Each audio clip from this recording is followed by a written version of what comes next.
presentó esta semana el balance de la compañía correspondiente al primer trimestre del año, que tuvo un resultado positivo de 28 millones de dólares. No obstante, el ente está enfrentando dificultades debido a los nuevos aplazamientos en el ajuste de los precios de los combustibles. De hecho, la diferencia acumulada entre los precios de venta de ANCAP y el precio de referencia de Ursea representó una pérdida de ingresos de 50 millones de dólares en los primeros 4 meses del año y que está proyectado que trepará a 90 millones de dólares una vez finalizado mayo. ¿Cuánto tiempo más se sostiene esta situación? ¿Cómo se evalúa el escenario en el que está el ente en este momento? Vamos a conversarlo con el presidente de ANCAP, Alejandro Stepanisic, a quien tenemos del otro lado de la línea. ¿Qué tal? ¿Cómo le va? Bienvenido. Buenos días a todos. Un gusto estar con ustedes esta mañana. Buenos días. Muchas gracias por acompañarnos. Presentaron este balance que muestra un resultado positivo de 28 millones de dólares en el primer trimestre. Sin embargo, venimos hablando de lo que viene perdiendo ANCAP a propósito de postergar los aumentos de combustibles que deberían darse en función del aumento del precio del barril de petróleo. Entonces, ¿cómo se explica que las dos cosas se den a la vez? Este resultado positivo y a su vez este déficit o esta pérdida de dinero que no se está dando o que se está dando por el no aumentar las tarifas. La diferencia está en la temporalidad y en los conceptos que consideramos. Una cosa son los resultados económicos, otra cosa es el resultado financiero o la situación de caja, y otra es la diferencia entre los precios de venta. ¿Sí? Lo que está ocurriendo ahora es que tenemos un precio de venta de ANCAP que es muy inferior al que fija la metodología de paridad de importación. Estamos vendiendo por debajo del precio que venderían todos nuestros competidores. Y esa es esa cifra de 50 millones de dólares que de enero a abril dejamos de percibir como ventas. Eso es pérdida de ingresos, pérdida de precio de venta por los litros vendidos. Otra cosa es la situación financiera. La situación financiera tiene que ver con yo cobro en pesos mis ventas y esas ventas después me sirven para pagar los costos que yo tengo que son en dólares. ¿Sí? Sí. Yo recibo hoy, recaudo hoy y pago dentro de 90 días el crudo en dólares. El resultado económico que nosotros mostramos, resultado de 28 millones de dólares de ganancias que tenemos en el primer trimestre, corresponde a los precios de venta ocurridos entre enero y el 31 de marzo, 1 de enero y 31 de marzo, pero de los costos de los productos que se produjeron antes. O sea, nosotros en el mes de marzo ponemos en la calle el producto que produjimos en enero, entre enero y febrero. ¿Sí? Con entonces, un petróleo que habían comprado más barato de lo que estaba en este momento. Exactamente, hay un desfasaje. En el mes de marzo, para fijar ideas, hay un desfasaje de 2 meses. En el mes de marzo, nosotros vendemos al precio que el público ve, vendemos un crudo que producimos con el costo de enero, el de febrero con el de diciembre y el de enero con el de noviembre. La gran suba de los costos internacionales se produce más que nada a partir de febrero. Y ahí es donde empieza a haber un desfasaje. Entonces, ¿qué sucede? El costo alto que nosotros estamos enfrentando lo vamos a reflejar en el resultado del segundo trimestre. Por eso es tan importante el tema del ajuste de los precios de venta. Si en el mes de abril no tuvimos ajuste del precio de venta, si en el mes de mayo no tenemos ajuste del precio de venta, esos 2 meses son ventas con costos muy altos ocurridos en abril y en marzo. ¿A cuánto tendría que estar la nafta, Stepanisic? Eso lo tenemos que ver en las planillas de la Ursea, ¿no? Ahora la diferencia que tenemos de precios entre lo que vende realmente acá, lo que percibe realmente acá y lo que debería estar según lo que fija la Ursea, oscila entre los 7 y 8 pesos. ¿Y cuándo tendría que producirse el aumento para usted, Stepanisic? A ver, si le preguntan a la empresa va a decir cuanto antes y si fuera ayer mejor. Claro. Y si fuera retroactivo mejor. Pero ¿cuánto más puede aguantar ANCAP esta postura que ha tomado el gobierno de aguantar el aumento de precios justamente para no perjudicar a la población en un momento de crisis sanitaria y económica? Bueno, ahí pones el tema en un punto bien delicado. Primero, que es la situación general, que requiere este tipo de medidas. Y segundo, cuánto puede soportar una empresa como ANCAP. ANCAP es una empresa del Estado y por lo tanto tiene el respaldo del Estado, claramente tiene el respaldo del Estado. Pero además, la situación patrimonial de ANCAP es una situación sólida. ¿Sí? Sí. Nuestros activos están financiados en menos del 50% por pasivos, y en realidad, si uno ve los pasivos estructurales, son bastante menos que eso. O sea, la situación financiera de ANCAP es delicada, es seria, hay que atenderla, pero la situación patrimonial es buena. Entonces, cuando la situación patrimonial es buena, cuando la empresa es reconocida por su prestigio y por su cumplimiento de contratos y de acuerdos, cuando la empresa tiene el respaldo del Estado, la situación se puede soportar tanto como permita el nivel de endeudamiento. Ahora, el nivel de endeudamiento de ANCAP también impacta el nivel de endeudamiento del país. Entonces, el Ministerio de Economía, me imagino a las autoridades del Ministerio de Economía en estos momentos, y lo sé porque lo dialogamos habitualmente con ellos, están pensando, por un lado, no podemos levantar el endeudamiento del país, por otro lado, no podemos subir los precios de los combustibles, porque si no subimos los precios de los combustibles, obligamos a ANCAP a que tome deuda. Paréntesis, ANCAP todavía está por debajo del nivel de deuda que tenía en 2019. En el año 2020, ANCAP canceló pasivos por 75 millones de dólares, o sea, bajó su deuda de 75 millones de dólares. En lo que va del año, hemos bajado 40 millones de dólares y tenemos para pagar el resto del año 35 o 40 millones de dólares más. O sea que respecto del 2019, bajamos los pasivos ya en 110, 115, 120 millones de dólares. Es muy importante eso. Y eso habla de la solidez patrimonial. Pero claro, el desfasaje entre los precios de venta y los costos de producción empieza a impactar y se va a ver en los próximos meses. A eso quería ir, Penisic, pensando en el usuario, ¿no? Sobre todo, más allá de la situación económica de ANCAP y su vínculo con el Estado. Pensando en el usuario, ¿qué es lo que tenemos que esperar los usuarios de combustible, de distintos tipos de combustible? ¿Un próximo aumento de alrededor de cuánto? No, eso es una respuesta que yo no te puedo dar. Y no corresponde que la dé. Te puedo decir cuánto prevemos nosotros que esté el crudo o cuánto prevén los analistas internacionales de cuánto puede estar el crudo. Y hay señales en el mundo que presionan para que el crudo suba, no para que el crudo baje. ¿Sí? Entonces, en los próximos meses lo que debemos esperar es que haya una presión al alza de los combustibles en el mundo y del valor del crudo en el mundo. Eso no quiere decir que todos los meses los combustibles suban. Lo que sí te puedo asegurar, porque es el compromiso del gobierno, porque lo que nos ha transmitido el Poder Ejecutivo, es que se va a aplicar una metodología que va a reflejar las subas y las bajas de los combustibles en el mercado local. Entonces, cuando en el mercado internacional ustedes vean que el petróleo sube, bueno, el mes siguiente o a los 2 meses, en Uruguay los combustibles van a subir. Pero cuando baje, al mes que viene o al mes siguiente, o a los 2 meses, los combustibles van a bajar. Ahora, estamos en una situación un poco paradójica ahora, ¿no? Porque cuando se discutió, incluso durante la campaña electoral, la necesidad de tener una regulación más fuerte, que el precio de paridad de importación venga de la mano digamos, lo que lo fije la URSEA, el precio de los combustibles en función del precio de paridad de importación, en general estábamos pensando en tirar a la baja los precios. Y ahora estamos en un escenario donde ANCAP está vendiendo por debajo del precio de paridad de importación, que no es un escenario muy común, por lo menos en nafta y gasoil, en el supergas es diferente, ¿no? O sea que bajaron los combustibles. Sí, de alguna manera. Sí, claro. Sí. Bajaron los combustibles y bajaron más de lo que se podía esperar. Ahora, la situación es muy excepcional también. O sea, claro, tengamos en cuenta de que el gobierno está manejando un montón de variables. Para quienes venden en dólares, los combustibles bajaron muchísimo. Muchísimo. Aún así, Penisic, en esa comparación que todos los meses hace la consultora SEG, ANCAP Uruguay sigue teniendo el precio tanto de gasoil como de nafta más caro de la región, más caro que Chile, Brasil, Argentina y Paraguay comparados en dólares. Eso era una promesa electoral también de que íbamos a ir a precios alineados con la región.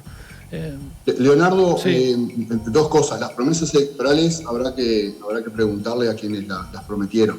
¿Ah? ¿Y qué quisieron decir cuando dijeron eso? Yo interpreto que esas promesas electorales se están cumpliendo porque se están reflejando en ANCAP los costos que se tienen que reflejar y no necesidades fiscales como había en otro momento. El 20 de julio del año pasado, cuando hicimos la introducción de los nuevos directores de ANCAP, presentamos una gráfica en la que se mostró lo que era el desfasaje entre el precio de venta de ANCAP y el precio internacional.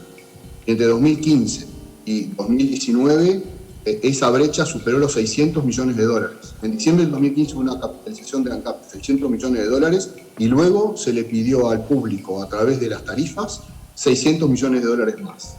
¿Sí? Eso ahora no está ocurriendo, así que esa promesa electoral creo que se está cumpliendo, pero no me corresponde a mí opinar sobre ese tema. ¿Pero por qué? Ahora bien, tú decías, Leonardo, perdóname, tú decías sobre la comparación con otros... Con los países de la región, sí. Y tenés razón, y tenés mucha razón. Ahora, ¿tú viste cómo está el índice Big Mac también en Uruguay con respecto a otros países de la región? ¿Tú viste cuánto sale el litro de leche? ¿Cuánto sale la electricidad? ¿Cuánto sale otros insumos?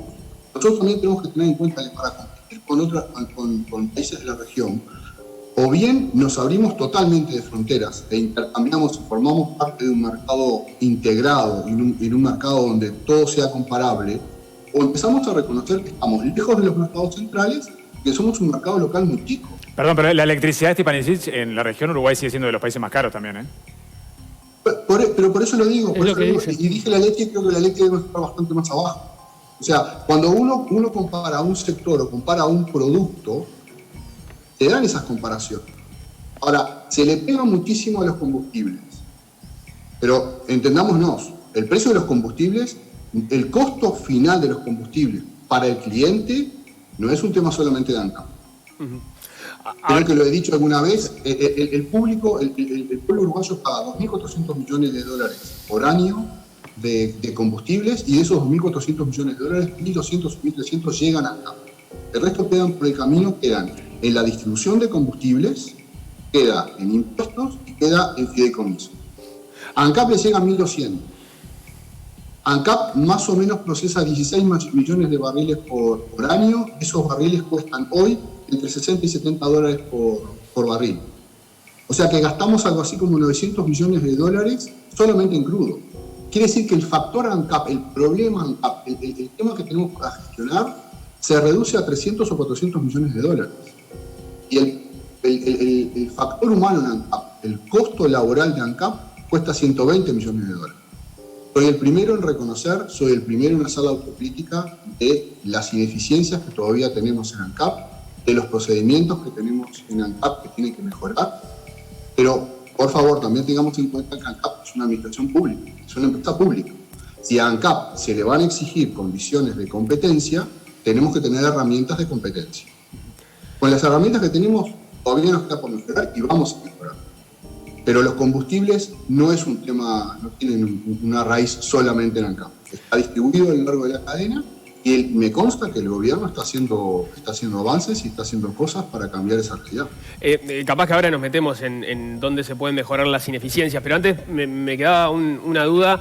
Usted decía que los precios de ANCAP ahora reflejan lo que tienen que reflejar y que no hay necesidades fiscales de por medio. Y yo escuchaba una entrevista que daba el director de la oposición en ANCAP, Walter Sosa, hace algunas semanas, en las que, por ejemplo, ponía dos puntos sobre la mesa que están vinculados a esto, que los aumentos que ha habido del IMES el año pasado y donde no se han reflejado en la tarifa de ANCAP, pero sí en lo que ANCAP, en definitiva, termina recaudando a partir de la venta de cada litro de nafta. Él hablaba de 38 millones de dólares el año pasado, usted me corregirá si eso está bien o no. Y también señalaba que en febrero de este año el Poder Ejecutivo le solicitó a ANCAP que le transfiriera 20 millones de dólares de ganancias que había tenido Duxa, a la vez que también se estaban pidiendo 40 millones de dólares por parte de un préstamo. Ahí no se está dando un poco eso de que las necesidades de rentas generales terminen afectando los números del ente.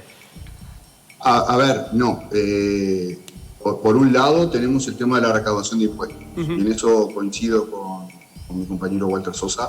El paquete que me daba entero.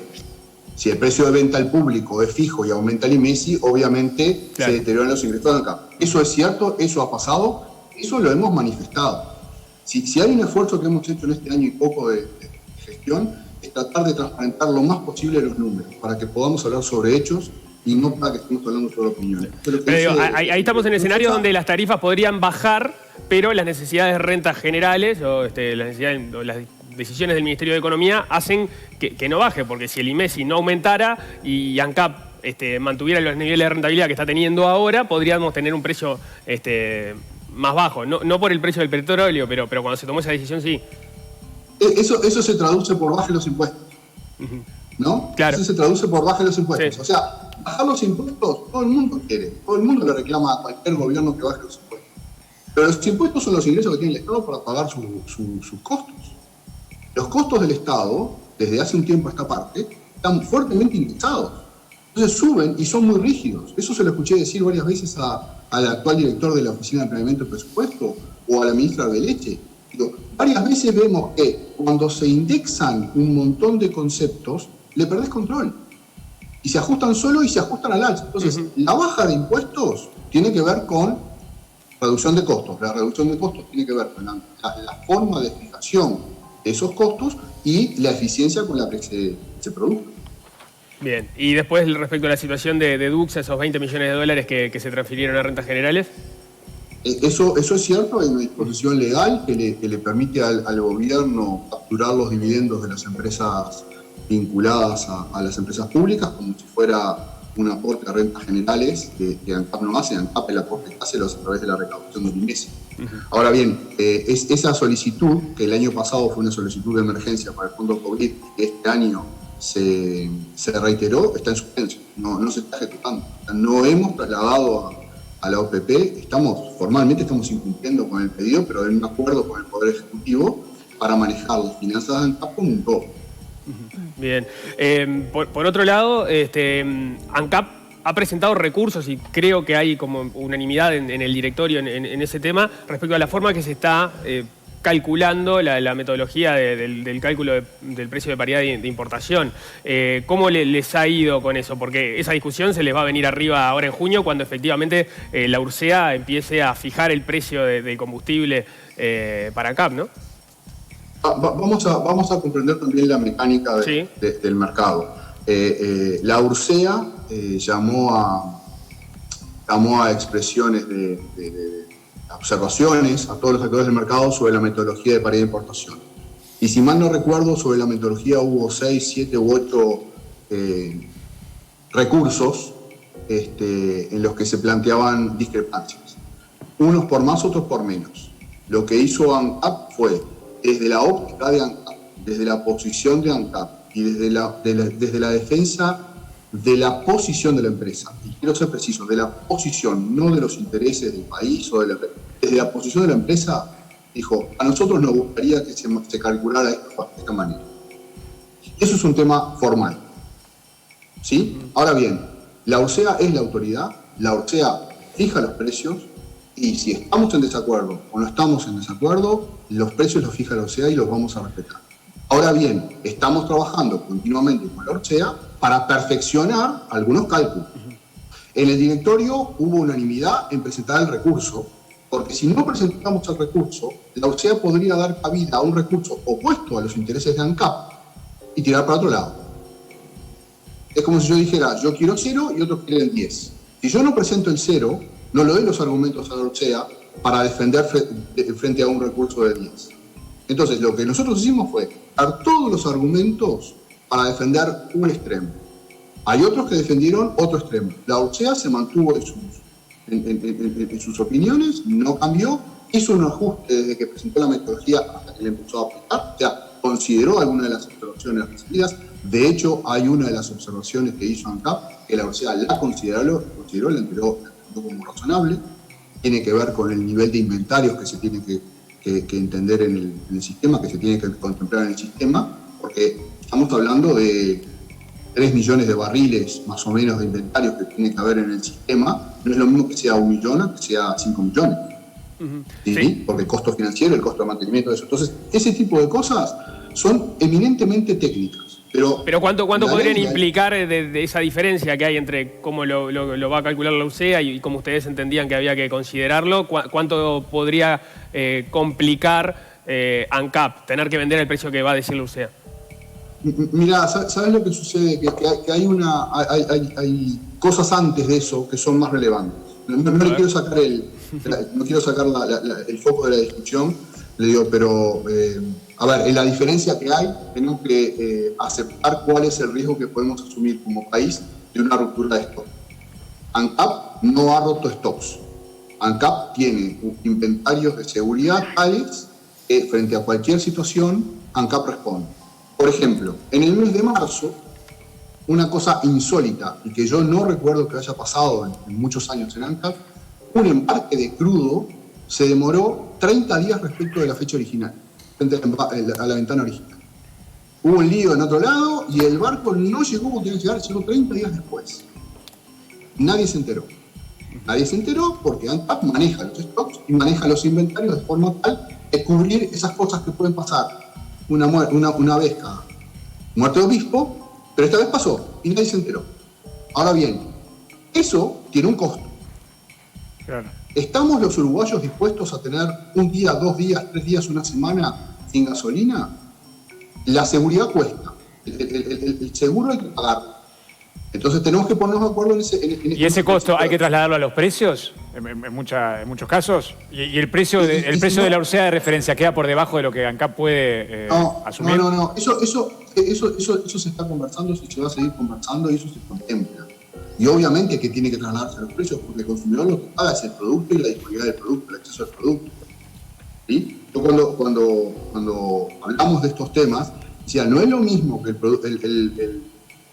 cliente, el consumidor, tenga la certeza de que va a la estación de servicio y siempre tiene combustible, a que frecuentemente le digan, no hay combustible. No, está claro, pero esto no pasa habitualmente, ¿o sí? Este ejemplo que usted pone es una excepción. Justamente no pasa porque hay un inventario de seguridad, porque hay una cobertura de ese riesgo. Pero eso es un tema, ¿sí? El tema de las diferencias con la UCEA son muy técnicas, son muy complejas, tiene que ver con la calidad. Tú recién hablabas de la calidad de la gasolina, del precio de las gasolinas en la región. Leonardo decía. Sí. Yo lo que les invito es, vayan a las estaciones de servicio y fíjense en Uruguay, en Paraguay, en Argentina, en Chile, si están comprando exactamente el mismo producto. Yo hace poco hacía un ejemplo con el dulce de leche. Yo les digo, si a uno le digo, ¿les gusta el dulce de leche? Seguramente cualquier uruguayo va a decir, sí, me gusta el dulce de leche. No voy a decir marca, pero sabemos, imagínense, hay distintos tipos de dulce de leche. Se está metiendo en un tema muy sensible para los uruguayos. Pero eso Muy sensible, tenemos que entender muy que sensible, nuestro combustible es mejor. Justamente, percibimos la diferencia de calidad que hay entre distintas Pero marcas. usted está diciendo con eso que, claro, que en los otros países la calidad es menor a la del combustible que se vende acá en Uruguay. Es diferente. Nosotros Diferente puede ser hace tomado poco como que hicimos- si usted dice que es más caro acá porque es diferente que de otros países, puede ser considerado que acá es mejor. O sea, eso infiero yo lo que usted está diciendo. Lo que quiero decir es que cuando uno habla de más caro o más barato, siempre tiene que ver las realidades y, entre otras cosas, están las especificaciones del producto o si el producto es comparable.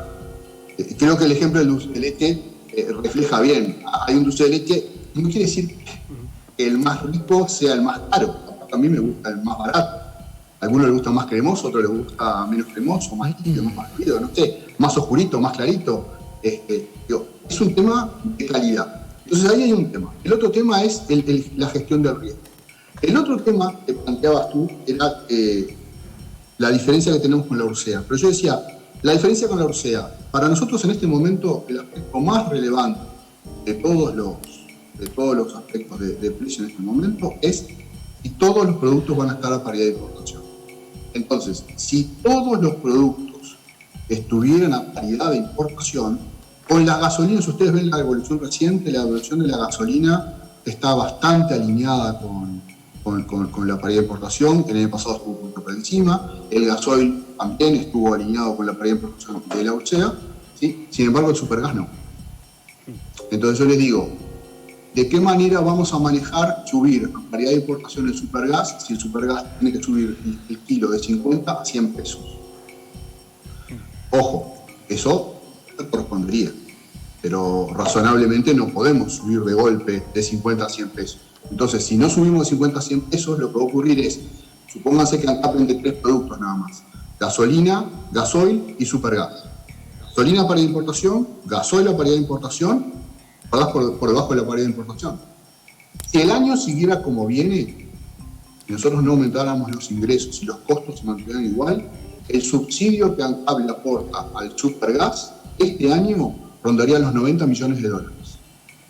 Eso es pérdida pura para ANCAP. Sí. Nosotros en la presentación de resultados del día martes, y los invito a que vean en la página web de ANCAP esa presentación que está muy detallada, hacemos un análisis del subsidio del supergas, que por supuesto venimos trabajando desde el año pasado con el Ministerio de Industria y también ahora con el Ministerio de Economía, en entender el subsidio ese puede ser necesario para una parte de la población. Hay que identificar cuál es esa parte de la población, hay que tratar de dirigir el subsidio a esa parte de la población y hay que entender el subsidio que quede. ¿Quién lo pone? ¿Lo pone ANCAP? Entonces se va a tener que reconocer de alguna manera ANCAP. Porque si ANCAP vendiera solamente 3 productos y el gasoil está a paridad de importación, la nafta, la azúcar, a paridad de importación, el gas no, ¿quién pone eso? Entonces, ese es un tema que tenemos que discutir. Y para que vean la magnitud del tema, cuando hemos hablado en este mismo programa, tiempo atrás, hablábamos de Portland y de las pérdidas de Portland. Yo expresaba la preocupación que tengo con las pérdidas de Portland. Pero para que tengan una idea, en una situación que no es la que se va a repetir en años siguientes, porque la competencia en el sector de Portland va a aumentar. El año pasado Portland cerró con 2.4 millones de dólares de pérdida. 2.4. Llegó a estar en 20 millones de dólares. El año pasado cerró en 2.4. Los biocombustibles, agregar los biocombustibles a las gasolinas y al gasoil en Uruguay, cuesta alrededor de 80 a 100 millones de dólares de sobrecosto. Un litro de nafta super en el mercado internacional, el precio de paridad cuesta 20 pesos y el etanol sale 60. ¿Sí? Ahí ya hay definiciones tomadas, ¿no? Con respecto, por lo pronto... Ahora voy. Quiero poner en perspectiva lo que son los biocombustibles y lo que es el subsidio del GLP. Este año estamos pensando que puede apuntar cercano a 80, 90 si no hay ajuste de precios. Habitualmente el subsidio del GLP le cuesta acá entre 30 y 50 millones de dólares por año. ¿Sí? Sobre el tema de los biocombustibles, sí hay avances. Hemos cerrado un acuerdo con los plantadores de caña en Bella Unión, que ha modificado algunas prácticas que venían del mercado. Hemos acordado que seguimos trabajando. En estas zafras fijamos un precio desvinculado a formas de cálculo anteriores, un precio que termina siendo 70 centavos por kilo menor al que esperaban los productores. Hay un ahorro considerable. Pero además acordamos que vamos a aplicar una metodología que va a aplicarse a partir del año que viene por 5 años más, con lo cual estamos asegurando la estabilidad y una tendencia a la baja en la producción de bioetanol, la eficientización de la producción de caña de azúcar, por este año, 5 años más, por 6 años. En el tema del biodiesel hay iniciativas a estudio. Mientras esas iniciativas que son de carácter legislativo no prosperen, ANCAP tiene que seguir manejando el negocio de la manera más eficiente posible. En el tema de Portland hemos avanzado en un estudio, ahora estamos esperando algún aporte adicional del sindicato sobre estudios que habían encargado. También analizamos desde el punto de vista de la integridad electromecánica la planta de Paysandú. Hemos encargado un estudio que va a estar pronto a fin del mes que viene. Y en ese sentido vamos a seguir trabajando para hacer más eficiente la industria del porno. Muy bien. Entonces, son muchos los temas a considerar. Y los seguiremos conversando seguramente más adelante. Alejandro Zipanisic, presidente de ANCAP, muchísimas gracias por estos minutos. Muchas gracias a ustedes, a las órdenes. Que pase bien, gracias. Hasta luego, Zipanisic.